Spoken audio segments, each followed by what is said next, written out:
Our revised PGPM program goes a step further to integrate industry perspectives directly into our curriculum. We took the help of industry leaders to design our new concentrations.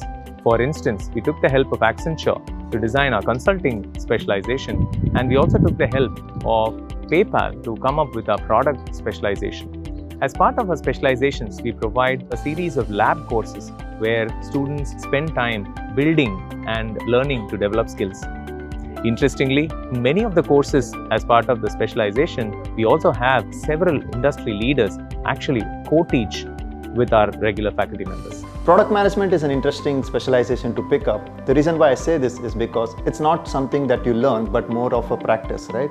And it's a good thing that Great Lakes here are bringing in industrial veterans from PayPal, Accenture, who come down here and teach us what they learned in their companies and give us hands-on experience. By using industry leaders to both design and deliver our concentration courses, we've ensured that our students are extremely job ready from the word go.